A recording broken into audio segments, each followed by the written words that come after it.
नमस्कार। आज 20 अक्टूबर है। 20 अक्टूबर WHO के द्वारा वर्ल्ड ऑस्टियोपोरोसिस डे के तौर पर मनाया जाता है। मैं डॉक्टर दीपक मरावी हूँ, वरिष्ठ प्राध्यापक, अस्थि रोग विभाग, गांधी मेडिकल कॉलेज भोपाल एवं संबंधित निजी अस्पताल। ऑस्टियोपोरोसिस जैसी बीमारी बड़े आश्चर्य की बात है कि भारत जैसे देश में बहुत ही ज़्यादा बड़ी तादाद में महिलाएं और बच्चे, कम उम्र के बच्चे इस बीमारी से पूरी तरह ग्रसित हो रहे हैं। ऑस्टियोपोरोसिस क्या है? ऑस्टियोपोरोसिस बढ़ती हुई उम्र में हड्डियों के घनत्व में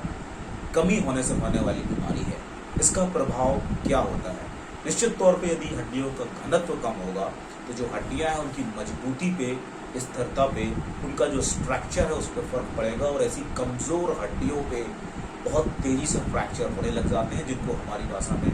ऑस्टियोपोरोटिक फ्रैक्चर कहते हैं। ऑस्टियोपोरोटिक फ्रैक्चर सामान्यतः कलाई की हड्डी, कूल्हे के जोड़ और कमर की हड्डियों में पाए जाते हैं। एक डॉक्टर के तौर पे मैंने बहुत लंबे साल के अपने तजुर्बे में यह देखा है कि जो ऑस्टियोपोरोसिस की बीमारी है बहुत ही दबे पांव, जिसको कि साइलेंट डिसीज कहते हैं, दबे पांव मरीजों को पकड़ती है। यानी कि जब तक मरीजों को फ्रैक्चर ना हो जाए और डॉक्टर के पास वो इलाज के लिए पहुंचे तब तक हमें पता नहीं चलता, क्योंकि हड्डियों में यह जो बीमारी है पूरी तरह बस चुकी है और हड्डियों को बड़ी तेजी से कमजोर कर रही है, जिसको कि आम भाषा में फ्रेजाइल फ्रैक्चर कहा जाता है। अब सवाल ये उठता है कि ये जो बीमारी है ये क्यों होती है? कुदरती तौर पे जब आदमी जन्म लेता है और अपनी जवानी की अवस्था में होता है 30 साल की उम्र तक, तब हड्डियों का जो घनत्व है अपने अधिकतम स्तर पे होता है। 30 साल के बाद महिलाओं में कई तरह के हार्मोनल चेंजेस होते हैं और पुरुषों में भी कई तरह के बदलाव आने की वजह से एक तरफ उनकी हड्डियों की जो कोशिकाएं हैं उनका उत्पादन कम होते जाता है और दूसरी तरफ जो हड्डियों की कोशिकाएं डैमेज होती जाती हैं उसकी संख्या बढ़ती जाती है। तो जो तराजू का संतुलन है कि एक तरफ जो हड्डियों की नई कोशिकाएं हैं वो बन नहीं रही हैं और दूसरी तरफ जो हमारा डैमेज होने की वजह से जो हमारा रिपेयर प्रोसेस है वह भी कमज़ोर हो रहा है, तो कहीं ना कहीं ये तराजू और जो बैलेंस है,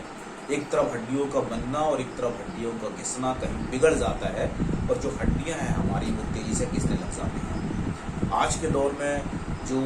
कम उम्र की महिलाएं हैं, कम उम्र के बच्चे हैं जिनका खान पान बहुत ज़्यादा अच्छा नहीं है, जो पौष्टिक आहार नहीं लेते हैं, ख़ास तौर पे कोरोना के समय इस बात की बहुत ज़्यादा सोचने की ज़रूरत है कि हम लंबे समय से लॉकडाउन के दौरान जब घर पे इंडोर एक्टिविटीज़ भी सही तरीके से नहीं कर पा रहे हैं, काफ़ी समय से सूरज की रोशनी से बाहर हैं, बाहर की सारी गतिविधियाँ, हमारी एक्सरसाइजेस, स्पोर्ट्स एक्टिविटी, बाहर का आना जाना सभी बंद है। तो इन परिस्थितियों में वो तमाम कारक और वो तमाम महत्वपूर्ण चीज़ें हैं जिनकी वजह से ऑस्टियोपोरोसिस की बीमारी को बढ़ने में मदद मिलती है। इस बीमारी की पहचान कैसे हो? ज़्यादा बहुत अच्छा है कि ऐसे मरीज जिनको लगातार थकान रहती है, ऐसे मरीज जिनको लगातार शरीर में दर्द रहता है, ऐसे मरीज जो बहुत ज़्यादा एनर्जी लेवल, जिनके अंदर एनर्जी लेवल की कमी है और जिन्हें लगता है कि किसी भी कार्य को सही तरीके से करने में उनको दिक्कत जाती है, कमर के हिस्से में, पैरों के तलवों में, गर्दन के हिस्से में लगातार दर्द बरकरार रहता है, तो ऐसे मरीजों को डॉक्टरों के पास जाना चाहिए और अपना जो इस बीमारी की पहचान है उसके हेतु जो बहुत महत्वपूर्ण टेस्ट हैं वो कराने चाहिए। इन बीमारी की पहचान बहुत ही मामूली टेस्ट, जिसमें एक डेक्सा स्कैन और साथ में बोन मिनरल डेंसिटी के रूप में जिसको जाना जाता है, इस टेस्ट के द्वारा इस बीमारी की पहचान हो जाती है, जिससे पता चलता है कि क्या आप हाई रिस्क ग्रुप में आ गए हैं कि नहीं आ गए हैं। जैसा कि मैंने कहा कि महिलाएं जिनमें कि बहुत तेज़ी से 40 साल के बाद हार्मोन असंतुलन की वजह से हड्डियों का घनत्व कम होता है, वो बहुत ही हाई रिस्क ग्रुप में है। इसके अतिरिक्त वो तमाम युवा वर्ग के लोग जो नियमित रूप से अपनी शारीरिक गतिविधियां नहीं करते हैं, जो आउटडोर एक्टिविटीज़ में नहीं रहते हैं, निरंतर रूप से बेहतर पौष्टिक आहार नहीं लेते हैं, जंक फूड का सेवन करते हैं, शराब, तंबाकू और इसके सिवा सिगरेट, इन चीज़ों का सेवन करते हैं, उनको इस प्रकार की बीमारी होने की संभावना बहुत ज़्यादा होती है। मैं आपसे अनुरोध करना चाहूँगा इस वीडियो के माध्यम से कि वर्ल्ड ऑस्टियोपोरोसिस के दिन हम सभी लोग यह वचन लेते हैं कि हम अपने शरीर का पूरी तरह ध्यान रखेंगे और ऐसे तमाम मरीज जिनको इस तरह कहीं कोई लक्षण है, जिनकी रीढ़ की हड्डी में टेढ़ापन आ रहा है, हड्डियों में दर्द है, जिनको थकान रहती है या किसी तरीके से उनको ऐसा लगता है कि बढ़ती उम्र के हिसाब से उनका एनर्जी लेवल कम होते जा रहा है, वो निश्चित तौर पे अपने निकट के अस्थि रोग विशेषज्ञ से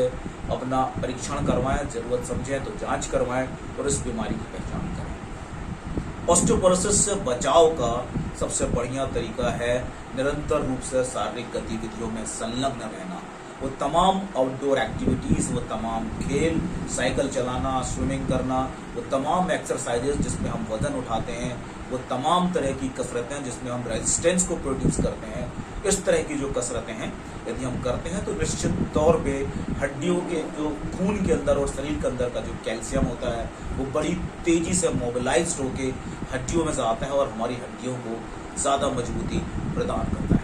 सो मैं इस वीडियो के माध्यम से अनुरोध करूंगा कि आज के दिन हम सभी लोग प्रण करें कि अपने शरीर का हम पूरी तरह सावधानी पूर्वक ध्यान रखेंगे, हमारी हड्डियों को बहुत अच्छा मजबूत बनाएंगे। एक बात जो मैं कहना भूल गया कि पौष्टिक आहार क्या लेना चाहिए। हड्डियों को मजबूत रखने के लिए आपको पर्याप्त मात्रा में प्रोटीन और कैल्शियम युक्त चीज़ों का इस्तेमाल करना चाहिए। वो सभी तमाम फल जो कच्चे खाए जा सकते हैं, इसके अतिरिक्त दूध से बनी हुई चीज़ें, प्रोटीन से संबंधित गुड़, चना और मूंगफली और कम मात्रा में नॉनवेज, मछली और अंडे का सेवन कहीं न कहीं हमारी हड्डियों को ज़्यादा तंदुरुस्त रखता है और इस ऑस्टियोपोरोसिस नाम की बीमारी से बचाता है। सो मैं आप सभी लोग को इस आज के दिन याद दिलाना चाहूँगा कि आप सभी जो हैं बड़ी ही छोटी छोटी सावधानियां रखते हुए, शारीरिक गतिविधियों को रखते हुए, पौष्टिक आहार का सेवन करते हुए अपनी हड्डियों को मजबूत रख सकते हैं और इस बीमारी से बच सकते हैं। इस वीडियो को देखने के लिए आपका बहुत बहुत धन्यवाद। नमस्कार।